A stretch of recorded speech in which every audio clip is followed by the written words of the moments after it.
भारत की आध्यात्मिक, धार्मिक और सामाजिक क्रांति की धरती रही है। देश के अंदर परिवर्तन का नेतृत्व करने वाली धरती रही है। देश के अंदर अध्यात्म की आभा को वैश्विक मंच पर पहुंचाने का मामला हो या फिर सामाजिक बुराइयों के खिलाफ किसी समाज सुधार आंदोलन को आगे बढ़ाने का, देश की स्वाधीनता आंदोलन में बढ़ चढ़ करके भाग लेकर के उसे भारत को स्वाधीन कराने में अग्रणी भूमिका निभाने की बात रही हो या फिर वैज्ञानिकों की एक श्रृंखला को आगे बढ़ाने का, बंगाल की धरती ने सदैव नेतृत्व दिया है। और भाइयों बहनों, जिस बंगाल में अपार संभावनाएं हैं, बर्फीली पहाड़ भी है और एक लंबा चौड़ा समुद्री तट भी है, लहलहाते खेत भी हैं, पर्याप्त जल संसाधन भी हैं। सब कुछ होते हुए भी आज बंगाल हिंसा, अराजकता, भ्रष्टाचार और अव्यवस्था का शिकार हुआ है। तो ये विधानसभा चुनाव हम सबके सामने एक अवसर है और विधानसभा चुनाव के इस अवसर के बारे में ही आप सबको अवगत कराने के लिए आज हम सब आपके बीच यहां पर उपस्थित हुए हैं। ये हमारे लिए केवल सत्ता परिवर्तन का एक माध्यम नहीं, बंगाल की तकदीर को बदलने का एक माध्यम भी एक चुनाव बनने जा रहा है। प्रधानमंत्री मोदी जी के विजन के अनुरूप बंगाल को सोनार बांग्ला के सपने को साकार करने के लिए आप सबका आह्वान करने के लिए आज विशेष रूप से मैं इस कालियागंज की धरती पर आपके बीच यहां पर उपस्थित हुआ हूं। भाइयों बहनों, बंगाल सब कुछ होने के बावजूद यहां पर पहले कांग्रेस ने, फिर कम्युनिस्टों ने और पिछले 10 वर्षों में टीएमसी ने अव्यवस्था, अराजकता और भ्रष्टाचार का अड्डा बना दिया है। बंगाल के अंदर विकास की योजनाओं को लागू या तो नहीं होने दिया जाता है और अगर योजना बनी भी तो उस योजना में डकैती डालने का कार्य, भ्रष्टाचार पैदा करने का काम पहले टीएमसी, कम्युनिस्टों और कांग्रेस के लोग बारी बारी से करते रहे और वही कारण है आज बंगाल का युवा पलायन करता है। यहां की बहन बेटियां बेरोजगार और मजबूर होकर के उनके सामने असहाय जैसी स्थिति में खड़ी रहती हैं। बंगाल के अंदर कारोबार समाप्त होता गया, नौजवानों का रोजगार और नौकरियां छिनी, क्योंकि 10 वर्ष में एक भी उद्योग बंगाल के अंदर नहीं लगा। नौकरी तो है तो सरकार में ईमानदारी के साथ न भर्ती की प्रक्रिया से आएगी या फिर जब निजी निवेश होगा, औद्योगिकरण होगा, वहां पर नौकरी की संभावनाएं बनेंगी। लेकिन दोनों कार्य टीएमसी की सरकार के समय नहीं हो पाया। टीएमसी तो बंगाल के अंदर स्वयं ही अव्यवस्था और भ्रष्टाचार का जरिया बन गया। टीएमसी के बारे में यहां के कार्यकर्ताओं ने सही बताया कि जैखानी दुर्नीति, सेखानी टीएमसी, शारदा ते टीएमसी, नरदा ते टीएमसी, चल चूरी ते टीएमसी, तिरपाल चूरी ते टीएमसी। यानी ऐसा कौन सा कृत्य नहीं जो टीएमसी ने किया हो जिसके माध्यम से बंगाल में अव्यवस्था, अराजकता और भ्रष्टाचार न फैलता हो। भाइयों बहनों, हम सबको आज सावधान होना होगा और बंगाल के भविष्य के बारे में जिस निर्णायक लड़ाई को लेकर के आपने 3 चरणों में बंगाल की जनता ने जो उत्साह और उमंग दिखाया है, ये उत्साह और उमंग एक स्वर्णिम बंगाल के सोनार बांग्ला के सपने को साकार करने वाला दिखाई देता है। और इस सोनार बांग्ला के सपने को हम साकार तब करेंगे जब प्रधानमंत्री मोदी जी के विजन के अनुरूप बंगाल के अंदर परिवर्तन करके भारतीय जनता पार्टी की सरकार इस बंगाल के अंदर आएगी। आज तो कोई भी कार्य बंगाल के अंदर, मुझे आश्चर्य होता है, ममता दीदी छोटी छोटी बातों को लेकर के गुस्साती है, लेकिन बंगाल के अंदर उनकी सहानुभूति बंगाल के नौजवानों के साथ नहीं होती है, बंगाल के किसानों के साथ नहीं होती है, बंगाल की बहन और बेटियों के साथ नहीं होती है। भारतीय जनता पार्टी ने तो कहा है कि भारतीय जनता पार्टी की सरकार आएगी, हर नौजवान के लिए नौकरी और रोजगार की सुविधा लेकर के आएगी। भारतीय जनता पार्टी ने कहा है अगर हमारी सरकार आती है, सरकार आने के साथ ही बंगाल के अंदर किसान सम्मान निधि हर किसान को पिछले बकाये से लेकर के नए तक सभी किसानों को उपलब्ध करवाने का कार्य करेगी। भारतीय जनता पार्टी ने कहा है सरकार आते ही हर बहन और बेटी की सुरक्षा का पुख्ता इंतजाम करने के साथ साथ हर बेटी को पीजी तक की कक्षा निःशुल्क पढ़ाई की व्यवस्था करने का कार्य भारतीय जनता पार्टी करेगी।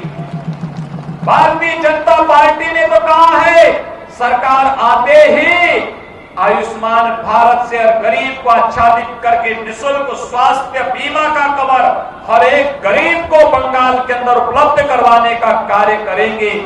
ये योजना अन्य राज्यों में पहले से लागू है जो भाजपा शासित है।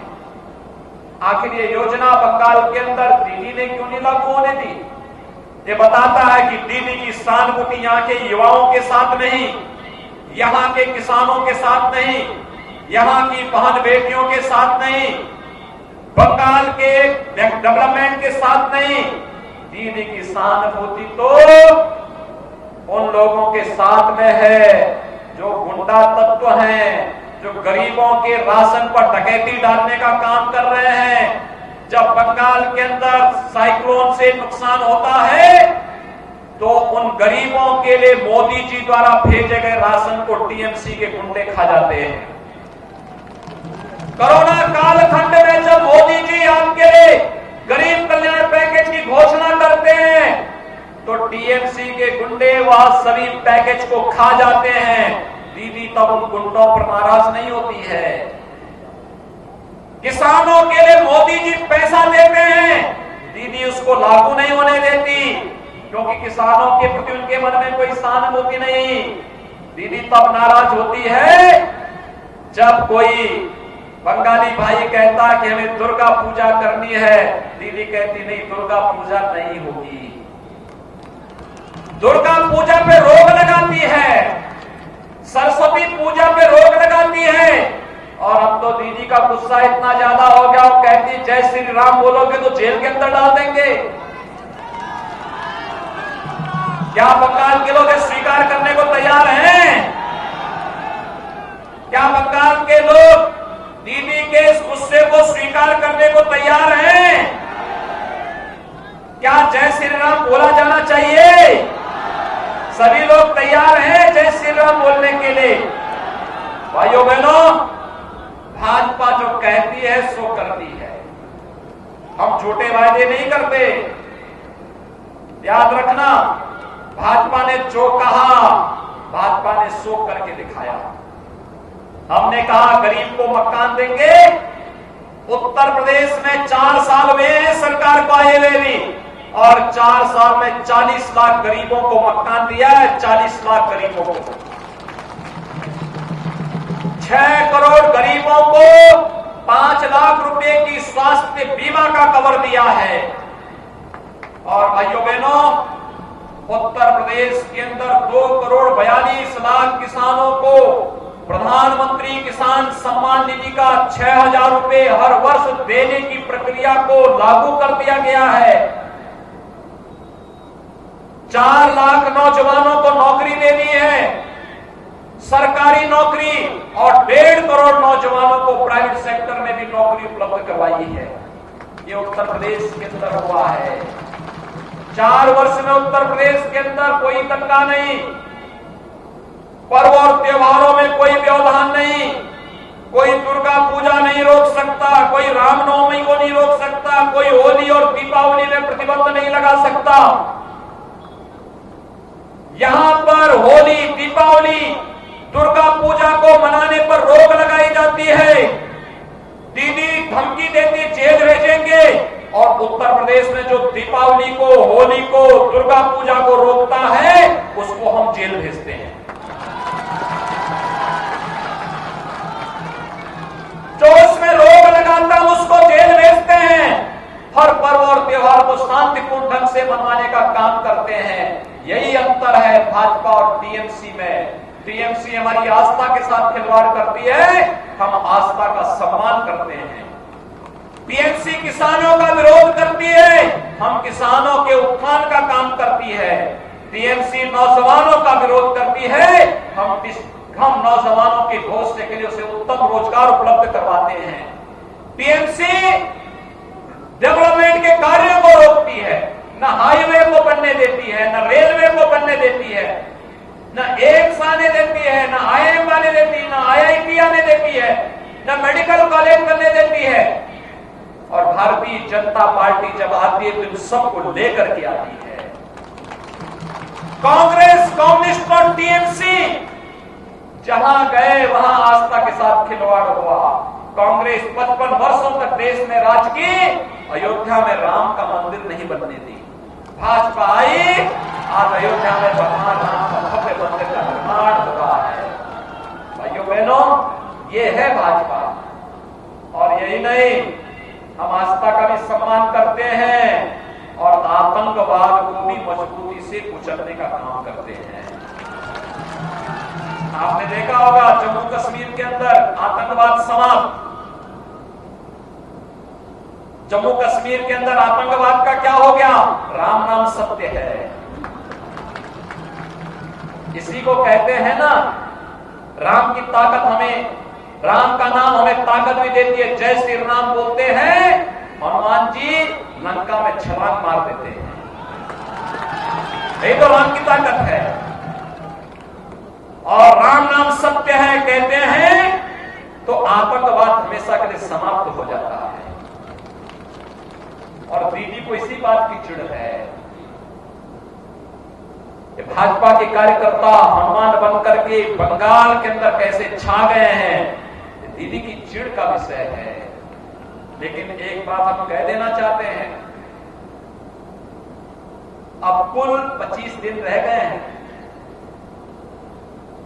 टीएमसी के गुंडे कान खोल करके सुन लें, ये 25 दिन अपने को सुधारने के लिए आपको दिए जा रहे हैं। चुनाव में व्यवधान पैदा मत करिए। भाजपा के कार्यकर्ताओं को करवा करके अपनी गलतियों का पश्चाताप कर लो, अन्यथा 2 तारीख के बाद फिर तय कर लो। कानून ढूंढ करके निकालेगा, जैसे कल का दृश्य आपने उत्तर प्रदेश के अंदर देखा होगा।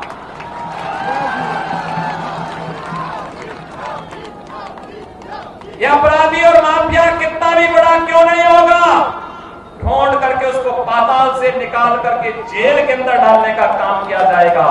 और यही कहने के लिए आज हम सब आपके बीच आए हैं। भाजपा जो कहती है सो करके दिखाती है। हमें युवाओं का कल्याण भी करना है, हमें किसानों का उत्थान भी करना है, हमें बहन बेटियों की सुरक्षा और उनके सम्मान की रक्षा भी करनी है। तो बंगाल को सोनार बांग्ला बनाने के लिए भी काम करना है। और यही आह्वान करने के लिए आज भाइयों बहनों, ये तभी संभव होगा जब मोदी जी के विजन के अनुसार एक एक नौजवान कार्य करेगा। और भारतीय जनता पार्टी प्रधानमंत्री मोदी जी के इस विजन के अनुरूप कार्य कर रही है। और आज यही कारण है बंगाल के अंदर सर्वत्र भाजपा भाजपा भाजपा और जय श्री राम के नारे गूंज रहे हैं। आज भाइयों बहनों, मुझे सुदूर उत्तर में जाने का अवसर प्राप्त हुआ था। पहाड़ी क्षेत्र में, एकदम पहाड़ में,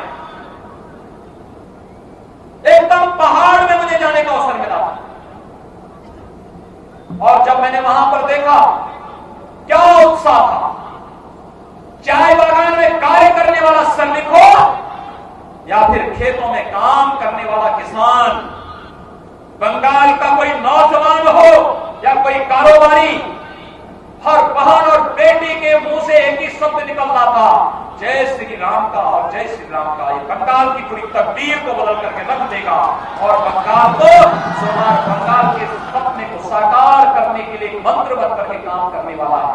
और भाइयों बहनों, आप सबका यही आह्वान करने के लिए हम लोग आए हैं, सोनार बांग्ला के सपने को साकार करने के लिए भारतीय जनता पार्टी को आप वोट दें।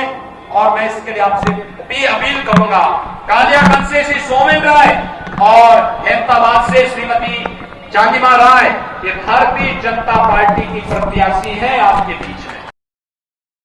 इन दोनों प्रत्याशियों के लिए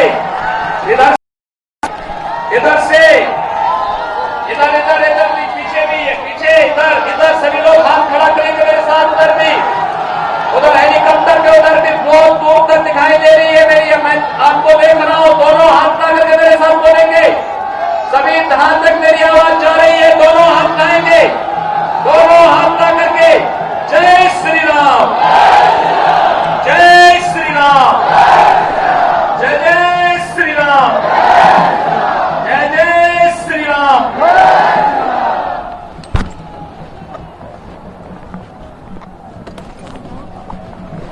जय श्री राम, जय जय श्री राम, जय जय श्री राम, जय श्री राम।